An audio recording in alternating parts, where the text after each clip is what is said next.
What a match!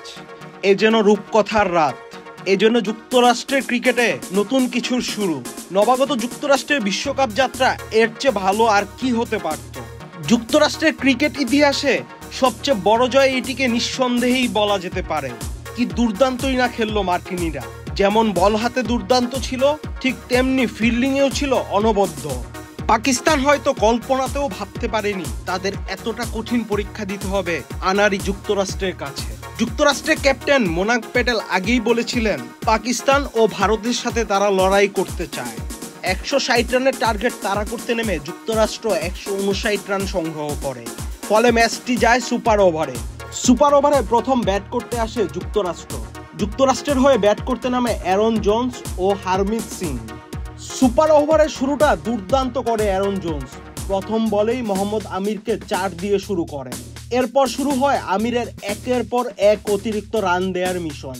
মাত্র একটি 4-এ super ওভারে যুক্তরাষ্ট্র সংগ্রহ করে 18 রান।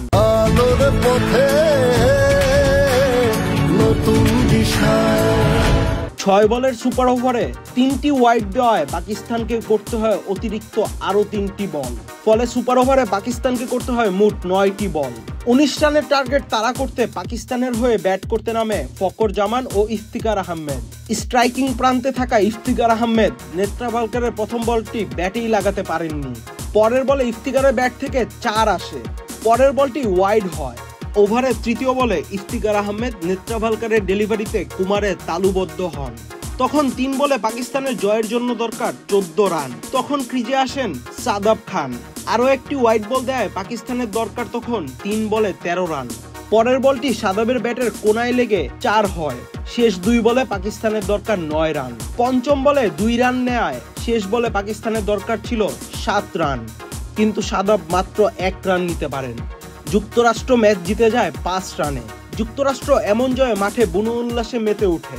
তবে পাকিস্তানি ভক্তরা প্রশ্ন তুলবেই যে আজম খানকে হার্ড হিটার হিসেবে দলে নেয়া তাকে কেন সুপার ওভারে ব্যাট করতে নামানো হলো না?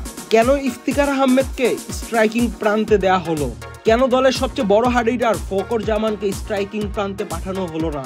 এমন বেশ কিছু প্রশ্ন পাকিস্তানি ভক্তদের মনে রয়ে যাবে। এই জয় মাঠে তাদের পরিশ্রমের ফসল। এই জয়ই হয়তো যুক্তরাষ্ট্রকে সুপার 8-এ নিয়ে যাবে। আহমেদ শাফি, চ্যানেল আই।